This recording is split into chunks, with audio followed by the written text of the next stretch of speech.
Erin and I want to start with a really big, heartfelt first bite thank you. We have been so encouraged by your kind word, your messages, your glowing reviews of First Bite. This has been a labor of love for the last year and a half, and we are grateful for y'all being on the First Bite journey with us and supporting us because we work full time and this is a full-time gig on top of it. And we do it with joy because we understand that the world of early intervention pediatrics needs evidence in it. So we sweet talked the folks with speechtherapypd.com, and as a thank you giveaway, we have come up with a free pod course subscription. So once we hit 130 iTunes written reviews, we're going to pull another name out of the hat, probably with the assistance of an ever so handsome goose and a bear. And that person will get a free pod course subscription. So over 175 hours of continuing ed plus 19 new continuing hours each month. And there's a new episode every Monday, Tuesday, Wednesday, every other Thursday, and the short course, 9 series long, All Things Ethics with Elise. And that's our way of giving back. So thank you. So please keep the reviews coming. We only have a few more to go, but once we hit 130, then we will pull that name out of a hat. Happy 2020. Thank you for joining us on the journey. And seriously, y'all rock. Thank you. Hey, so by now, I'm hoping that you've heard about the brand new pod course subscription that Speech Therapy PD has rolled out. For $79 a month, you get over 175 hours of ASHA continuing education with 19 new episodes a month. That's fantastic. Well, they want to make sure that you also know we have a brand new coupon code. So the coupon code is F as in first, B as in bite, followed by the number 20, FB20. And that brand new coupon code will give you $20 off the pod course subscription. So you get 175 hours of continuing ed plus an average of 19 new hours a month, all for $59 a year. And we cover everything from early intervention to schools to adults to ethics. So be sure to type in F as in first, B as in bite, and then the number's 20. Enjoy your coupon, or as my kinfolk say, enjoy that coupon. Hey there, listener. This is Dr. Dakota Sharp, audiologist, clinical assistant professor, and lifelong learner, inviting you to join me on an exciting new podcasting journey known as On the Ear. As you know, audiology is ever evolving, so it's critical as professionals that we learn and grow as well. Every other Thursday, On the Ear will be interviewing a variety of clinicians and researchers spanning a wide range of hearing and communication topics. From pediatrics to geriatrics, cochlear implants to vestibular, speech to hearing, and everything in between, this podcast will provide exciting insights that you can use in your clinical practice.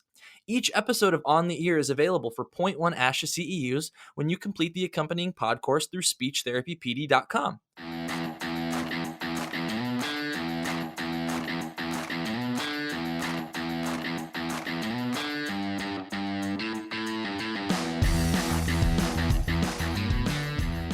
Hi, folks, and welcome to First Bite, Fed, Fun, and Functional, a speech therapy podcast sponsored by SpeechTherapyPD.com.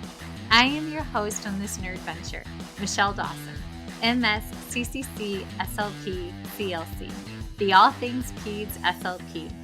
I am a colleague in the trenches of home health early intervention right there with you. I run my own private practice, Heartwood Speech Therapy, here in Coletown, South Carolina. And I guest lecture nationwide on best practices for early intervention for the medically complex and fragile child. First Bite's mission is short and sweet, to bring light, hope, knowledge, and joy to the pediatric clinician, parent, or advocate. By way of a nerdy conversation, so there's plenty of laughter too. In this podcast, we cover everything from AAC to breastfeeding, ethics on how to run a private practice, pediatric dysphagia to clinical supervision, and all other topics in the world of pediatric speech pathology. Our goal is to bring evidence-based practice straight to you by interviewing subject matter experts. To break down the communication barriers so that we can access the knowledge of their fields. Or, as a close friend says, to build the bridge. By bringing other professionals and experts in our field together, we hope to spark advocacy, joy, and passion for continuing to grow and advance care for our little ones. Every fourth episode, I join in. I'm Erin Forward, MSP, CCC-SLP, the Yankee by way of Rochester, New York transplant who actually inspired this journey. I bring a different perspective, that of a newish clinician with experience in early intervention, pediatric acute care, and nonprofit pediatric outpatient settings. So sit back, relax, and watch out for all our squirrels and enjoy this geeky gig brought to you by SpeechTherapyPD.com.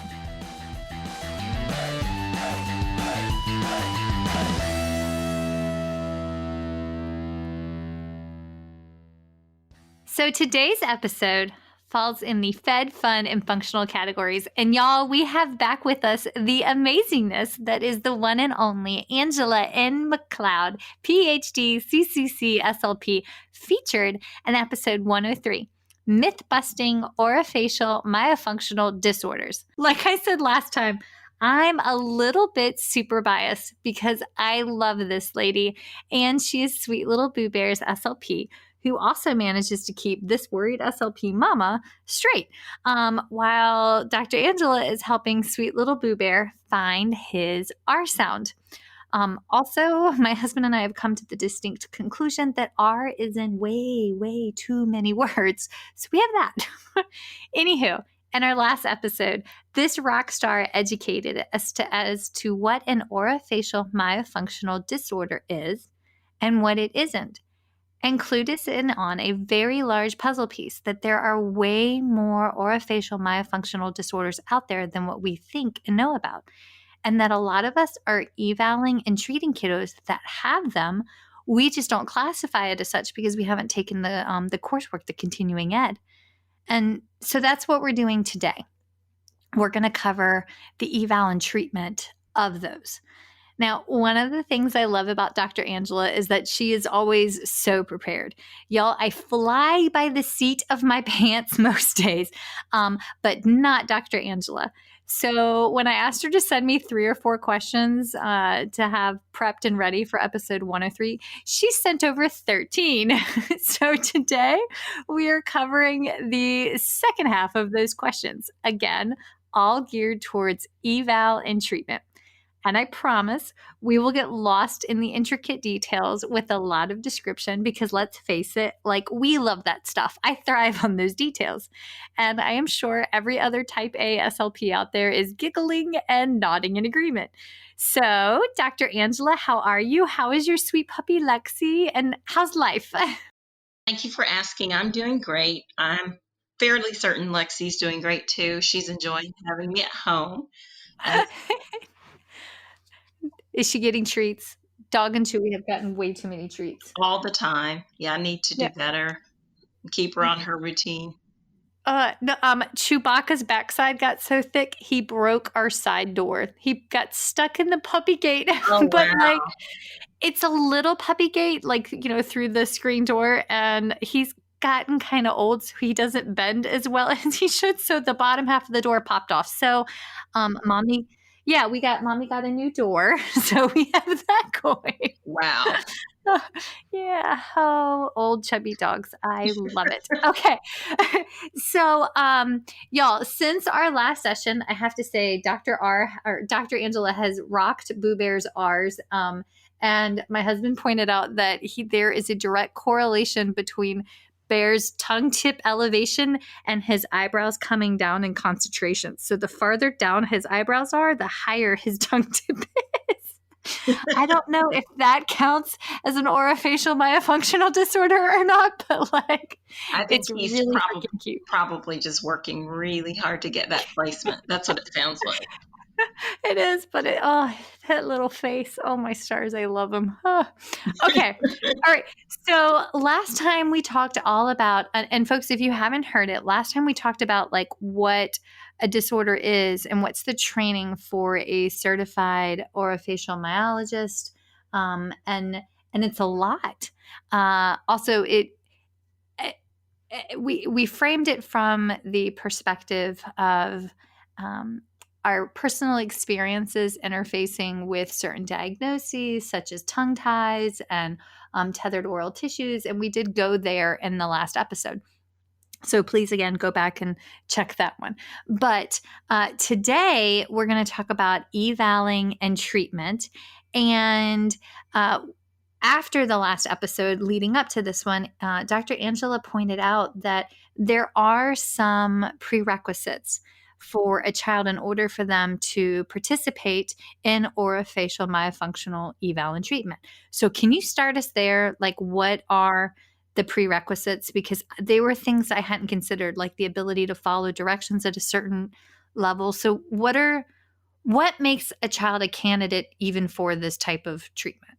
Okay, well, I'll first just say that the reason there might be some confusion about what candidacy is that we as clinicians can passively or we actively intervene as the client is passive for certain features that could relate to an orofacial myofunctional disorder. For example, that infant who has trouble drinking from a bottle and ultimately has the frenulum clipped could indeed benefit from some exercises to work on tongue mobility to enable feeding.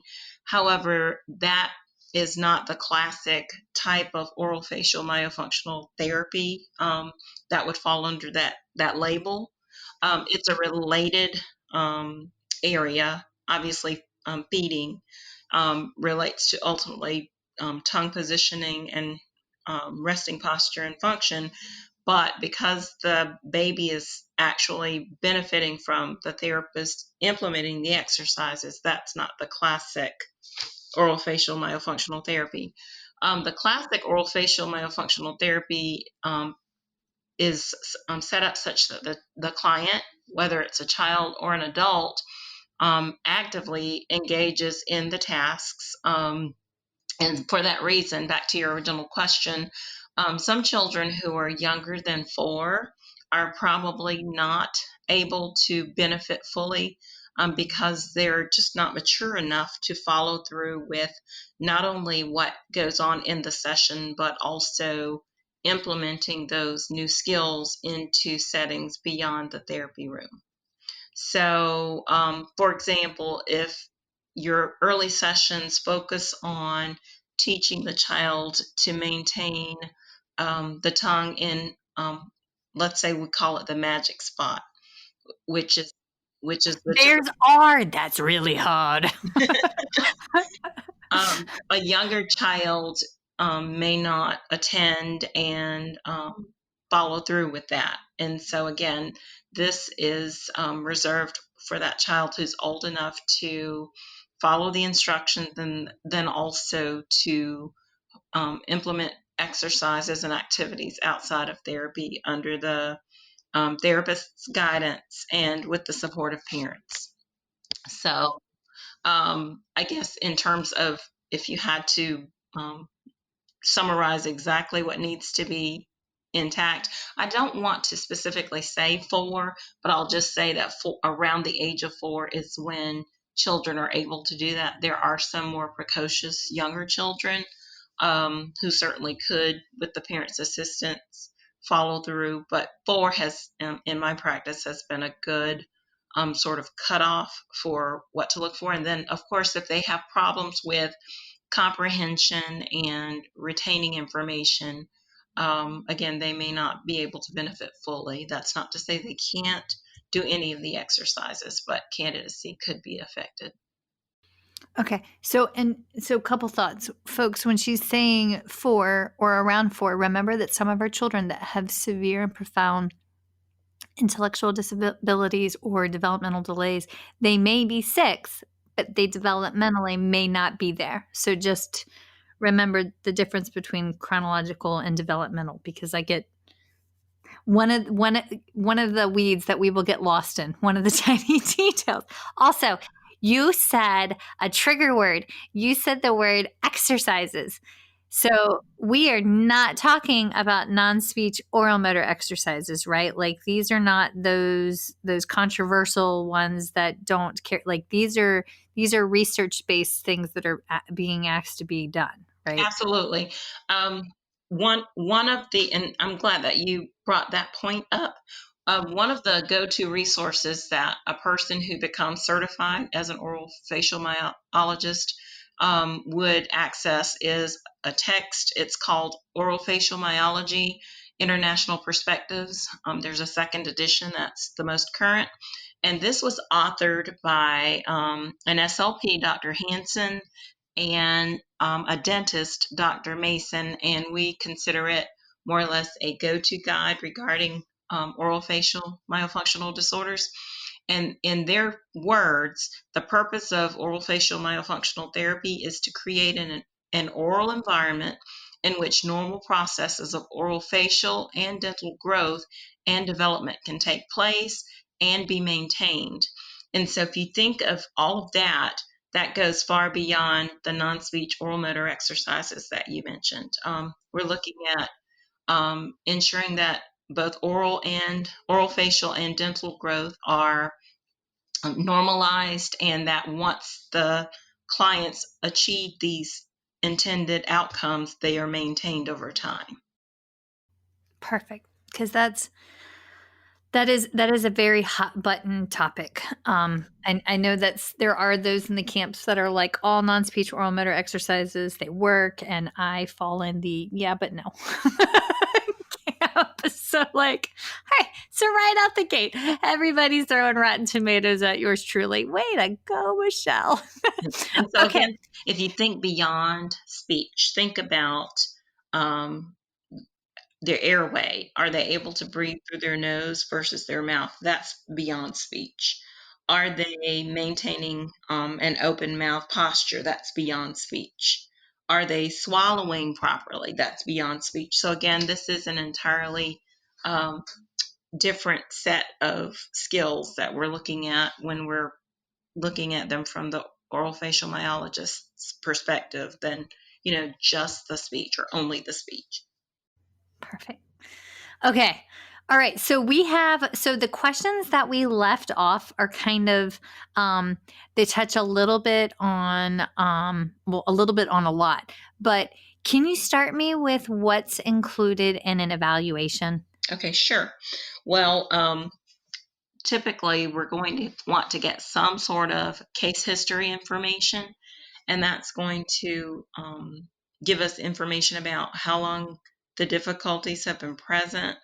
Sometimes we find out that there are things that started early on in the child's development. And I say child because a lot of the times we're discovering these during childhood. However, we often evaluate adults who had ongoing orofacial myofunctional disorders, but who did not realize it until adulthood. So we do see adults as well.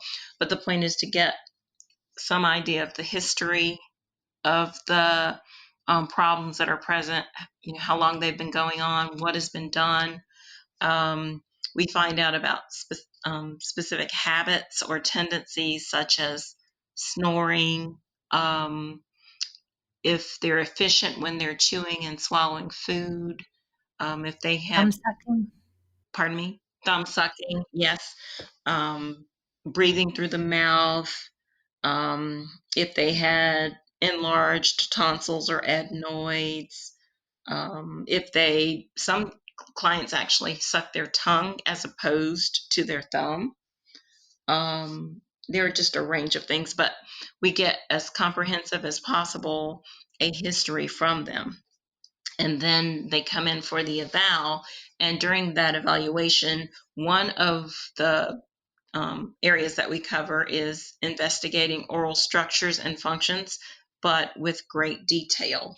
So an evaluation form actually would examine, again, the presence of mouth versus nose breathing, or if there's some combination of the two.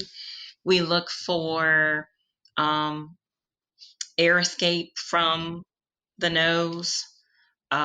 We actually look at the visual appearance of the face to determine The if, symmetry. yes, symmetry, if the nasal bridge appears to be intact in terms of size and appearance. We look for discoloration. Obviously, red would perhaps indicate inflammation. Blue would indicate lack of oxygen. Um, Wait, are you looking at skin tissue? Because skin I'm tissue. thinking like under the eyes as well. Yes, and in fact, sometimes if you see the blue coloration or purple coloration under the eyes, that's a red flag. We call those allergic shiners, and I, I'm sure I only laugh because I'm like, or lack of sleep for mommies, but the same thing. the other name for that is venous pooling. But what causes that is that often there's if a person has chronic allergies, the tissue in the nasal cavity swells and forms that blue coloration. They look like little rings under the eyes, but absolutely. So if we're collecting case history information and they've had chronic allergies, and then we see that, then of course that's significant. We when we start the exam, we actually have them bite down and test the function of the masseters. We look at the mentalis function. We check for TM. Folks, she's talking muscles. And case anatomy was that long ago that I was like, you said masseter, and I giggled inside, and I was like, muscles. We went there, but yes, we've gone back to speech pathology 101 to discuss muscles. Yes. And the reason we check those is because often clients who have had long-term orofacial myofunctional difficulties could try and compensate for their difficulties by overusing these muscles. For example, if keeping the tongue inside the mouth is not a natural tendency, they may overcompensate by sort of squeezing the lips together in an attempt to prevent the tongue from being seen. And so, or lip closure, if they're mouth breathers and haven't habitually had the sensation of their lips being held together, they may overcompensate, and essentially closing the lips isn't a natural movement anymore. So I think of another situation if they have, say, a significant overbite or an overjet. It's harder to close the lips around those malocclusions, but the reason that the malocclusion is present could indeed be that the tongue has pushed the teeth out of alignment. So, it relates. They can't close their mouth because the teeth are protruding too far forward, but the reason the teeth are protruding too far forward is that their tongue has habitually over time aided those teeth being misaligned. So we look for that. And we talked about this in the last one. Yeah, when they find this is what's really cool to me, is that they very quickly refer out to allergy, ENT, and dentist. So what I wish orofacial myofunctional disorders was not so difficult to say, because every time I say it, I trip on it. But OMD. We can use the acronym OMD. Oh, thank you, Jesus. Yes, let's use that. Because, now you know where Bear gets his Arctic stuff from, Angela. Oh my God. But that's a huge part of what I love about OMD treatment, is that it is that holistic. It forces these SLPs to not be silo clinicians. Yes. Yeah. So sorry, that's just happy, cheerful soapbox moment there. And I'm glad that you interjected, because when you asked me to talk about what the eval looks like, but I hadn't even talked about what to do if we find certain of these features, because you're absolutely right. A number of these things are not within our scope.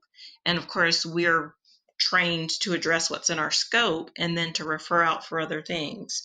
And so if you identified those allergic shiners or the venous pooling, absolutely refer the client to an ENT for what we usually do in our referral letters is ask the physicians to evaluate the competence of the airway, obviously, because it's their job to determine if the nature of what's going on with their medical problem does indeed impact airway. We just see signs and symptoms that those features could be impacting the airway, but it's not our scope to say that. Does that make sense? Yes, absolutely. So we're referring out for that. And then for adults, it's very common for us to maybe refer to a sleep doctor because, if you think about it, even if an adult has chronic allergies, they've managed by adulthood to somehow bring those under control with medications or sprays, or they're getting medical management, but perhaps the aspect of their function in life that's still not intact is the sleep, if there's a myofunctional disorder going on. And so we do refer out to sleep doctors for adults, probably more readily for adults than for children, although referring to a sleep doctor for a child is not unusual. It's just that those are probably covered by the ENT's assessment, the sleep problems. Yep. Also, if you do have a little one that goes out for a sleep study, when they put the electrodes on them, the leads, they're really, really difficult to get off. But if you sweet talk the sleep tech, those lovely little square, they're like soaked in alcohol, and it's a little sanitary cloth. If you get the hospital strength ones and you hold on to the lead, it will break down the residue, and they come off like butter. So not that my children have had those and I've had to do this numerous times, but just as a heads up. So make sure you make friends with a sleep tech and you get those lovely little hospital grade sanitary rectangles. Yay, go team. Okay, back to the eval. My big question, does it include something to eat? Do you actually watch these kids eat and drink? Yes, we have to observe, them with something liquid and something solid. So during that time, we actually observe for if they're able to maintain material inside of the mouth, if it happens to spill forward when they're attempting to form and manipulate a bolus, or if it prematurely spills backwards. We observe for how they're chewing and where they're chewing. We observe if when they're consuming something, they're chewing with their mouth open versus closed. We're looking at we're observing what the tongue looks like after they have chewed the material.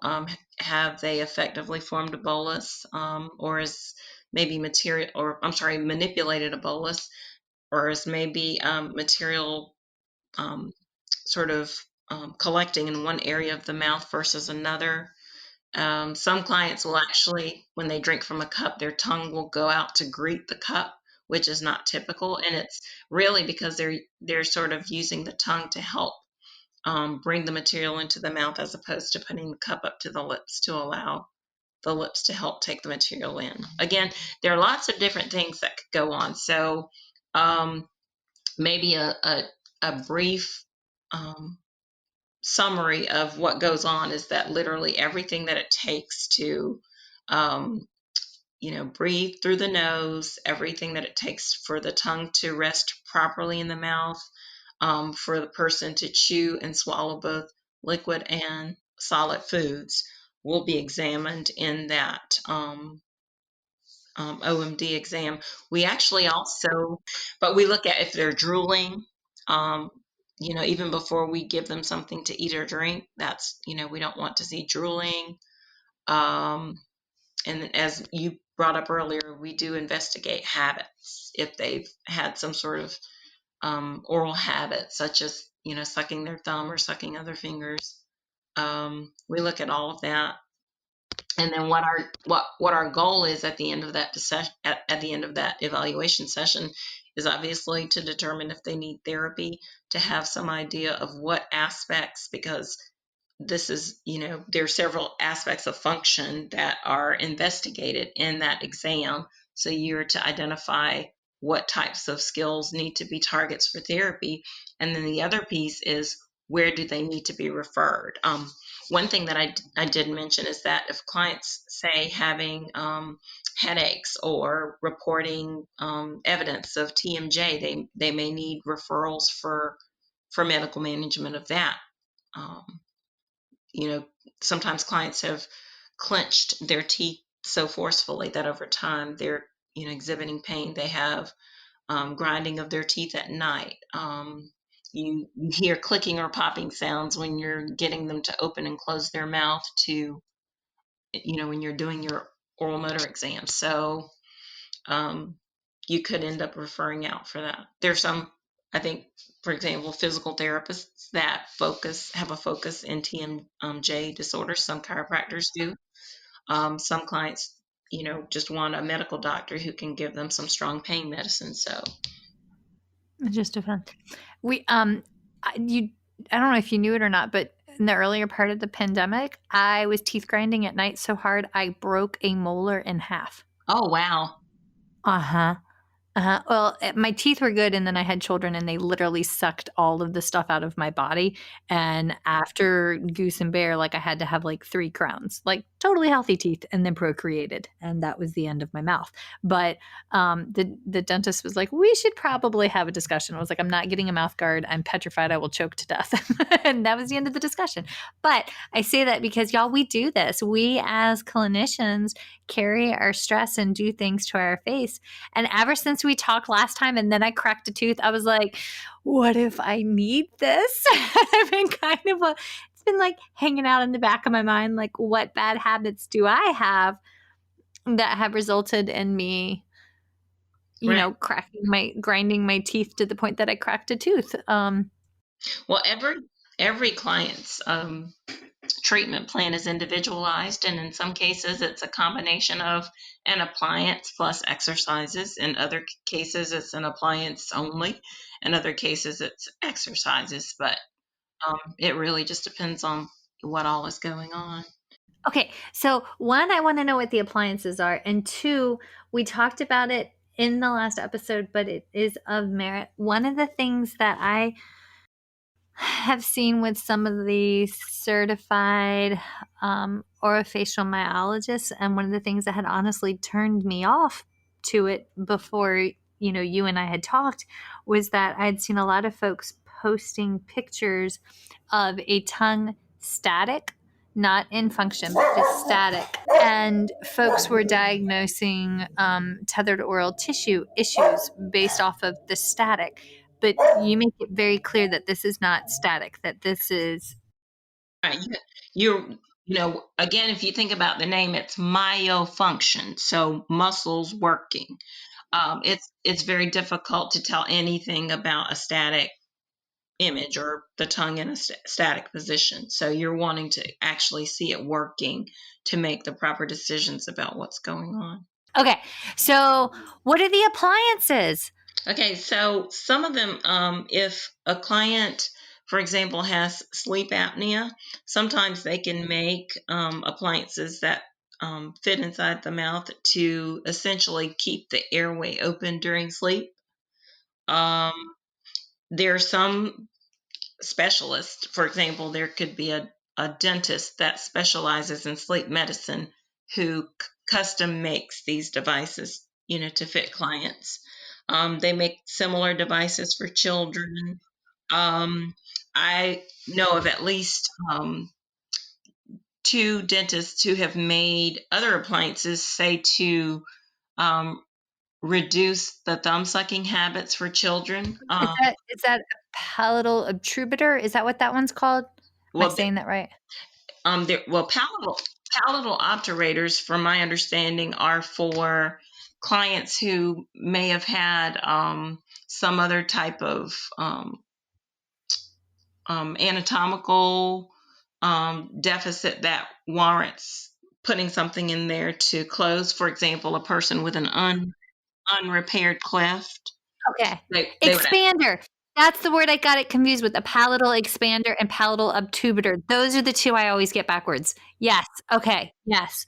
The expanders are used by orthodontists a lot for clients who have these disorders. But what I've seen is that sometimes when the orthodontists are inserting the palatal expanders, they will still refer the child for myofunctional therapy, because if not, then the orthodontic work may be in vain. Sometimes clients experience what we call orthodontic relapse, and so they're best used in conjunction with some type of myofunctional therapy. Sometimes it's not that the therapy has to go on in conjunction with the use of the expander. For example, I worked with a child recently who, because of the expander, some of the exercises that were designed for his treatment plan couldn't be implemented. He just could not get his tongue into the positions needed because of the appliance being there. But there were still things that were done to educate him and his parents so that he could eat properly without, protruding his tongue onto his teeth, or, otherwise improperly moving his tongue. So it's not always that you're able to go in and just do your treatment protocol from start to finish without interruptions. You may have to put some aspects of your treatment on hold depending on what's going on with this child. And in his case, I ultimately decided to put his therapy altogether on hold because he'd gotten far enough into the SLP treatment with the OMD therapy to reach a plateau until that we knew what was going to go on with his orthodontic work. So I don't see old enough kids. I mean, like most of the little ones I see are like under the age. So I can't even fathom having to do a treatment plan with, I mean, I just go back. it relates to Yeah. what we said when we started out. The true orofacial myofunctional therapy really isn't, that's not what it's called when it's the younger children. I mean, there Yeah. are aspects of that kind of treatment that you're doing, but it's not literally walking them through an orofacial myofunctional disorders protocol, because they just can't do it. So Okay. Okay. All right. So then how do you design the treatment protocol? Am I jumping the gun? I am so no, excited because you're I not. saw when you and I were doing it last time and we got on the website, and we were working through the website, there's all these things that you're putting in people's mouths, and it made me, I have such a strong gag reflex that just I can't even, Angela, I can barely do an x-ray, a dental x-ray, without almost yakking on the lovely dental hygienist.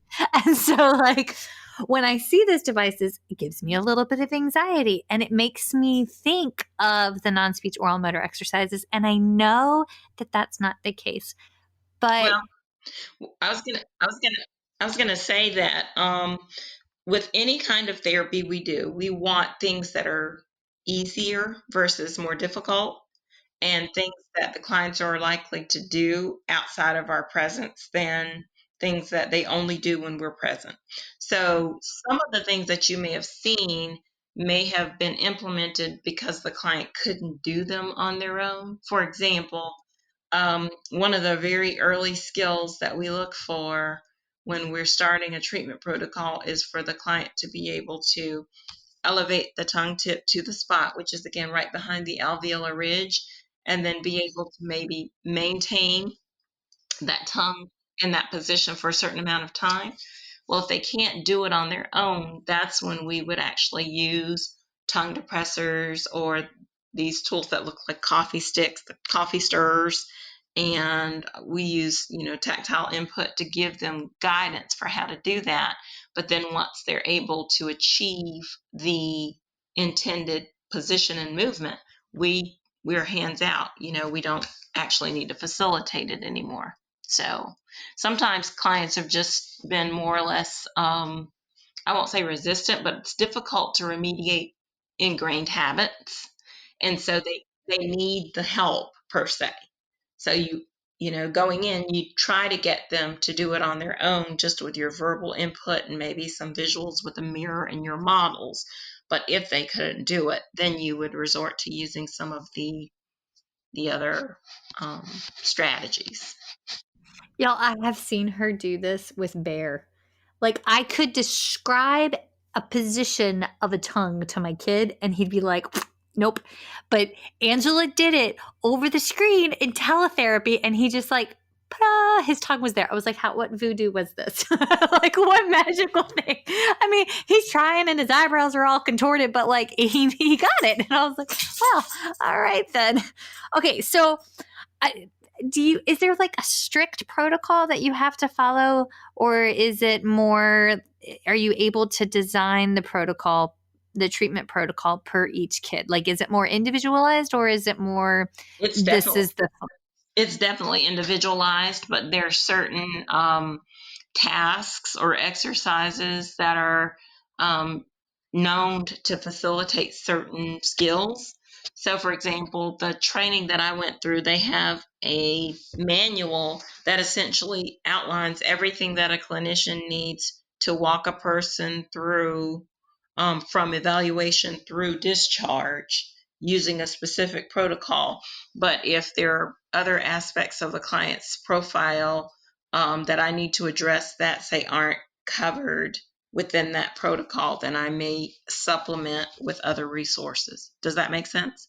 You always want to individualize treatment, and you always want to be effective. So if something doesn't work from that protocol that you have in mind to use, you look for other resources. Okay. That's okay. So can you give us an example of like common treatment protocols? Like, I know that they're individualized, but can you walk us through what, I mean, feel free if you want to use Bear, but like, help.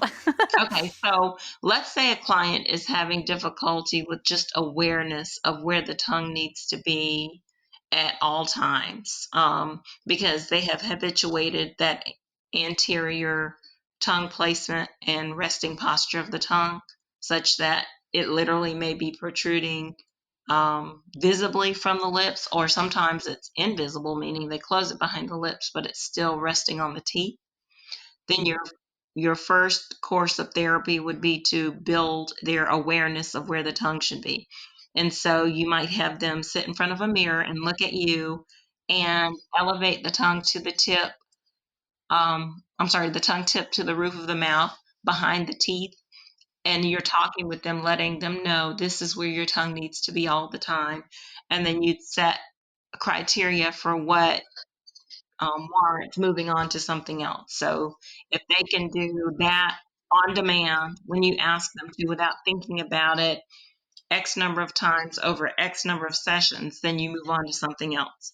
And so a similar exercise for just awareness might be that you use syllables that start with alveolar sounds or end with alveolar sounds, like la, or da, or ta, or na. All of them start with the tongue tip behind the alveolar ridge. And so they are maybe to say each of those syllables several times and pay attention to where the tongue tip is. And then if they are successful with that, you have them combine the syllables. So they're sort of doing a syllable string, la, ta, da, na, and each time ensuring that their tongue returns to that spot. And then another thing is like the sound, the T. Sometimes you would have that client to say, just produce the T crisply several times. I don't know if this is audible, given that we're using audio, not video, but the key is that they are aware of the tongue tip being at the alveolar ridge and that they're able to build up enough pressure to produce that plosive sound. Because again, think of it this way. If a client has not routinely used certain muscles, the things that seem intuitive to you and I won't be intuitive to them. And so your treatment is literally in sequential steps, teaching them to use muscles that they either haven't used or they haven't used in a long time. Another exercise might be moving the tongue, like sticking the tongue out and trying to, on their, when they want to, their volitional control, being able to move from a flattened tongue to a pointed tongue and going back to a flattened tongue and then transitioning to a pointed tongue. You had us do that, and I struggled to do that. Mm-hmm. And now, if I could like work with you in therapy, like if COVID-19 were not going on and we could have a face-to-face session, there are techniques that I could use to help facilitate those movements as a result of the training protocol that I completed. Yeah. This is probably why multisyllabic words are hard for me, because my tongue does not move at the rate that it should. Yeah. Okay. All right. So every treatment is individualized, and there are exercises, but these are not non-speech oral motor exercises. These are distinct. Myofunctional. Mm-hmm. Yes. Muscle function exercises. Yes, which is, y'all, it's hard to discriminate, and I know I'm asking y'all to go out on a limb and wrap your brain around it, but trust me, it's different, and I've seen them work, for lack of a better phrase. Does that make sense? Yes. Angela, am I butchering it? Yes. No, you're fine. Mm-hmm. Okay. So then I have so many different questions. I don't know which way to take it next. Maybe we could talk about, because we've talked much about the exercises and treatment being individualized. Maybe I'll talk some about what we do with nutritive substances in a therapy session. So instead of just isolated exercises, sometimes we'll have the client say take a sip inside the mouth, and then what they're supposed to do is initiate a successful swallow without pushing material back outside of the lips. Because again, clients we talked some in our last meeting about tongue thrust. Do you remember? Some clients who are tongue thrusting will actually push the material outside of the mouth. And so again, they've done that for a long, long time, and your therapy needs to teach them the right placement of the tongue when they swallow to prevent that from happening. Another thing you may see is if a client habitually chews with their mouth open, it's not intuitive for them to remember, close your mouth when you're eating. So they may eat a snack, or in some cases a meal, in front of you, and they have to self-monitor and talk with you about their episodes of chewing with the mouth open. Another thing is that, sometimes they have trouble. We talked about the bolus control. Maybe they're chewing on a certain section of their mouth as opposed to utilizing, the full range of space in their mouth for chewing and swallowing. So we work on that in therapy. Again, every client's treatment plan is individualized. Not every client that you test will need all the exercises in a protocol, but you figure out what they need to work on and build up their skills. Let's say you've got a client who's been a mouth breather. You may have a nose breathing task on their treatment plan where they have to practice like occluding one nostril and breathing through the other and alternating that, but keeping their mouth closed. Okay, so what if that's impossible? Is that where they would follow up with the ENT? I was going to say you wouldn't start that though until you've ensured that their airway is competent. That's a good point. I mentioned it earlier, but maybe didn't emphasize it. Yeah, that's one of the reasons why after the eval, you send them for an assessment of airway competence, because you absolutely can't expect them to not want to breathe through their mouth if they can. Do you ever have to eval a kiddo and then put them, or an adult, and then put it on hold? Yes. Okay, why? Because for example, if their airway is incompetent per se, some of the exercises, such as the one I just described, may not be, well, they aren't appropriate until we ensure that they are able to successfully breathe. And so you may just defer treatment until that's been investigated. In other cases, it may be that you work on the things that are unrelated to that and then revisit that once the airway issue has been resolved.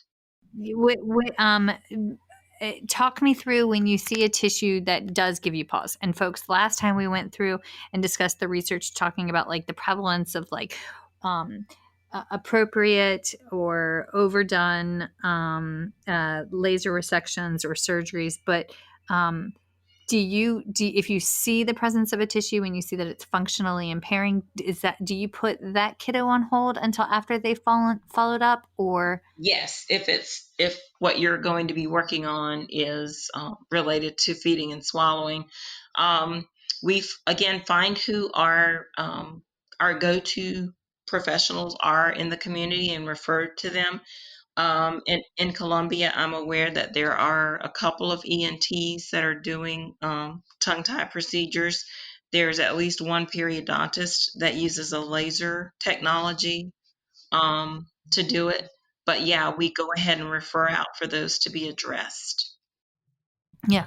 And folks, it's I know the doctors that she's talking about, they make sure that what they're working on is actually necessary. So how blessed is our little city? There's a lot Coletown doesn't do right, but that's one of the things that they do right. So woo! I went to a continuing education conference rather recently. It was before the pandemic. We were faced with the pandemic, but unfortunately that doesn't go on everywhere. There were some clinicians who had no referral person or no one that they could refer their clients to, or if they did, the professionals who were the recipients weren't on board with addressing whatever the clinician had identified. So we're definitely very fortunate to have collaborative relationships with professionals who are willing to intervene if we, send them our suspicions. And then it also works to our advantage, because I think in our last meeting we talked about the fact that sometimes there are aspects of the airway that aren't visible to us as we're looking in. But one ENT I referred to did a scope and identified super large adenoids, such that this child, who did indeed have a restrictive frenulum, was not surgery wasn't performed. He was not considered a candidate for having that released because his airway was so compromised that releasing it could have actually caused his airway to be compromised even more.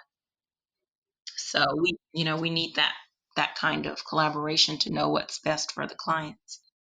I have made my opinion clear that I feel that we overcut. Yes, absolutely. But there are certain kids, and my opinion is based on what the research says. So, I mean, it is out there, but there are children that absolutely need it repaired. I have one little one that I am itching to get over to you, but we cannot due to the severity of the latex allergies. Otherwise, they would have been referred to you.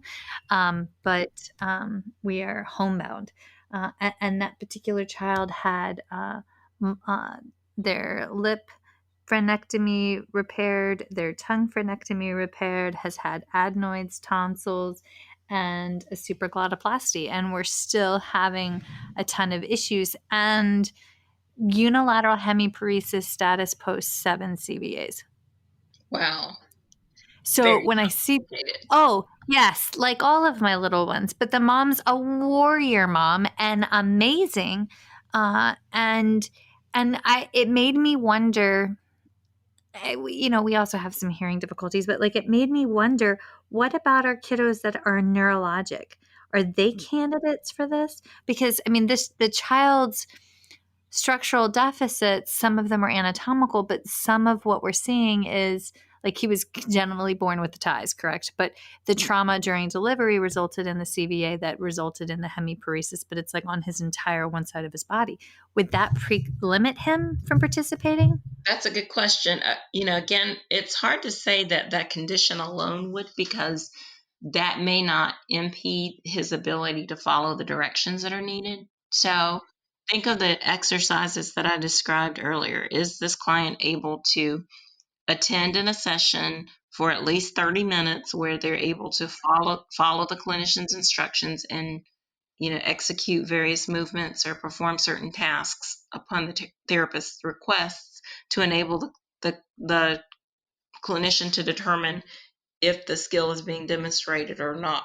And if that's not the case, it's probably you're probably going to intervene in much the same way you would with a younger client, in that you are, instead of eliciting specific skills or behaviors from the client, you're maybe making recommendations for how they can safely eat, or things that the parents can implement when you're not around. So it's more or less a modified approach as opposed to them following a specific treatment protocol.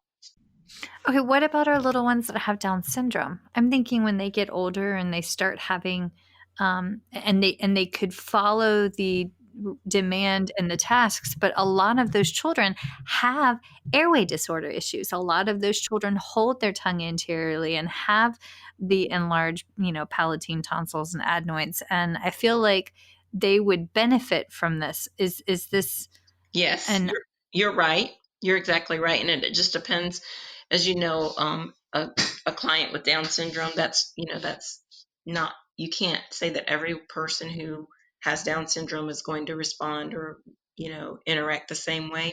That clinician who's working with that individual can make that decision based on what they know about the client's ability to, participate in therapy, following directions, um, carryover activities, etc. But absolutely, um, the fact that they have a diagnosis of Down syndrome does not um, prohibit myofunctional therapy from being implemented. Okay. All right. And one question that popped up that is, I'm asking at the end because, of course, I am, because now it's here. But how is this different than just an OMD? Oh, Lord Almighty, I'm glad you told me about the acronym. How is addressing an OMD different than addressing a speech sound disorder? Well, a speech sound disorder is one diagnostic area. An orofacial myofunctional disorder is a different diagnostic area. They're not the same diagnosis in an SLP scope. So These are the CPT codes. right, Okay. and the ICD-10 codes, because there's one code for speech sound disorder. There's a different one for orofacial myofunctional disorder. Even with if you take away the billing aspect of it, we have a very broad scope of practice. Addressing a fluency disorder is not the same as addressing a voice disorder.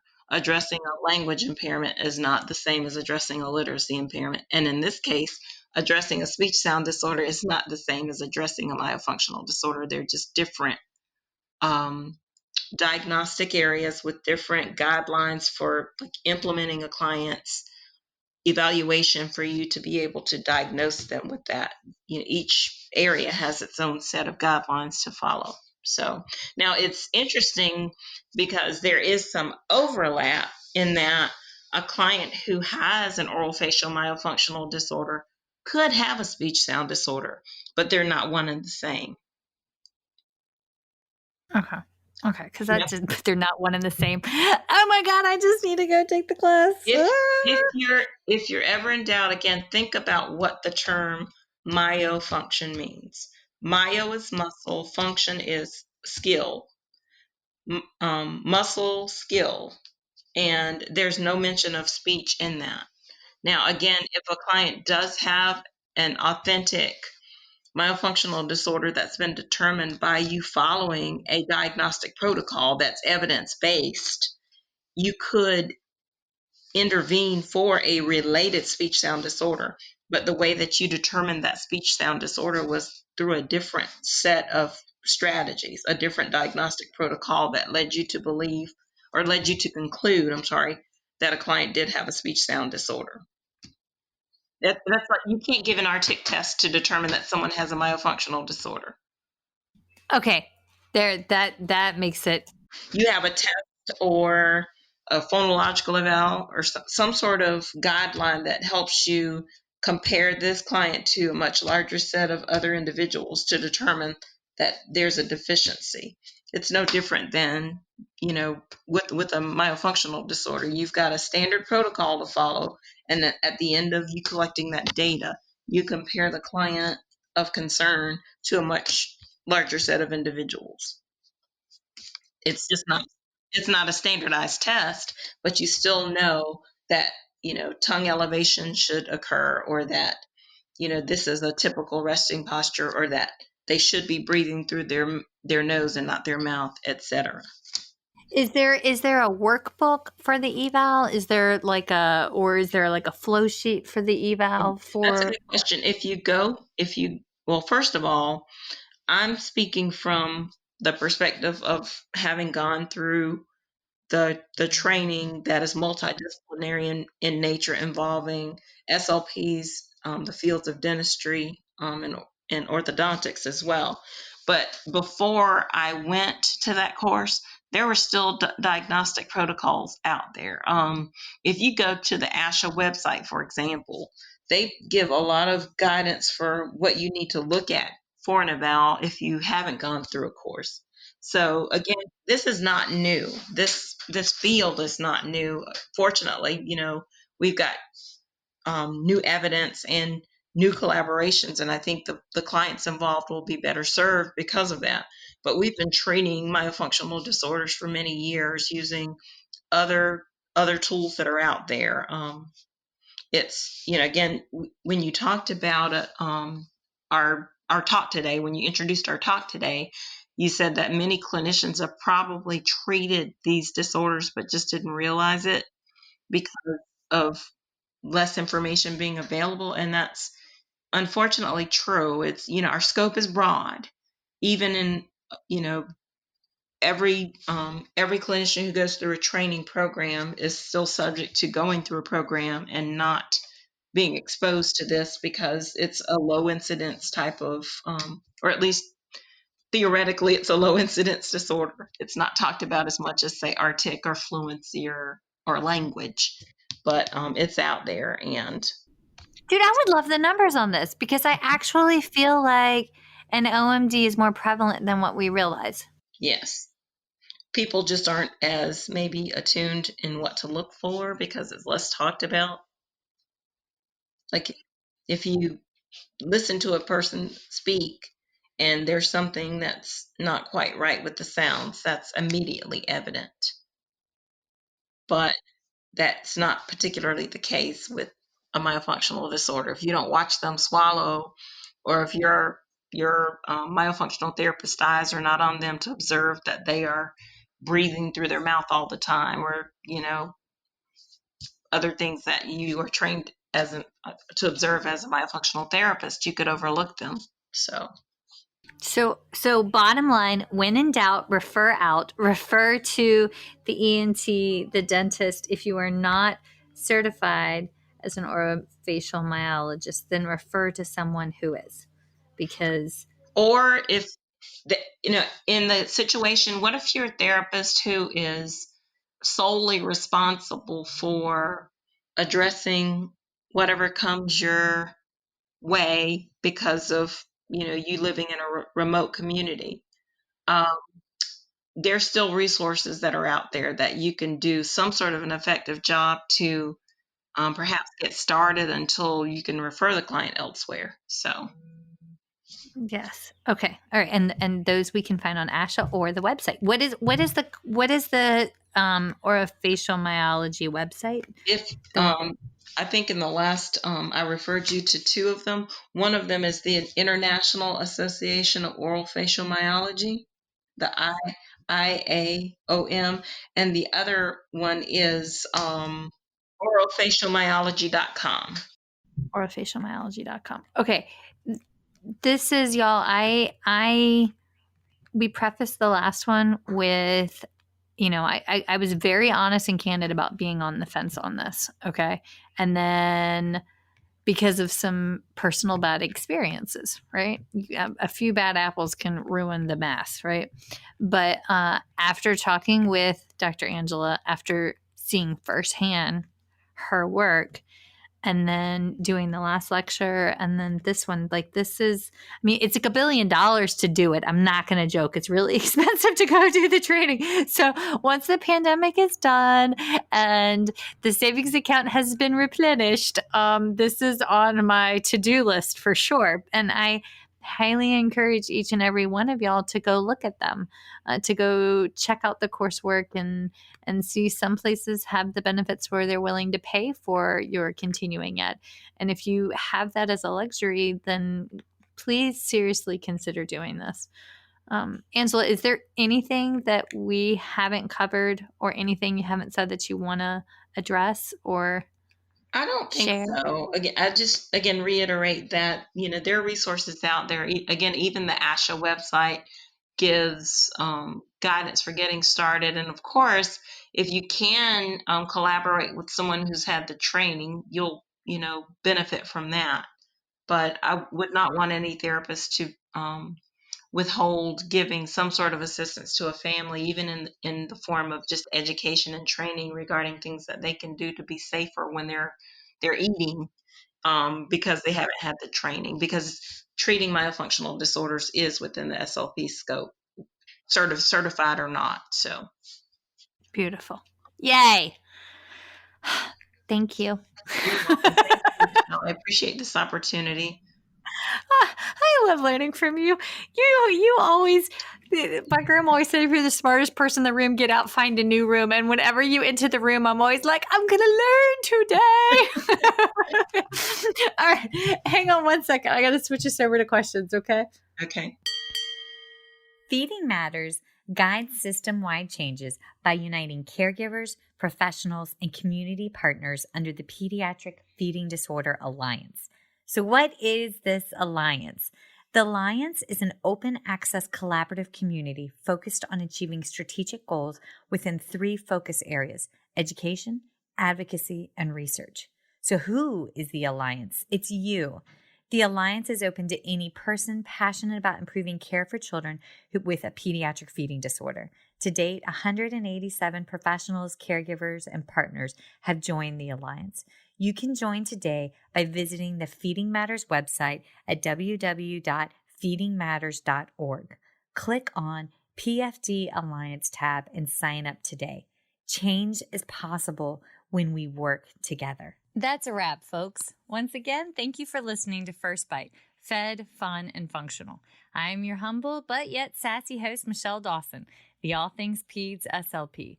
This podcast is part of a course offered for continuing education through speechtherapypd.com. Please check out the website if you'd like to learn more about CEU opportunities for this episode, as well as the ones that are archived. And as always, remember, feed your mind, feed your soul, be kind, and feed those babies.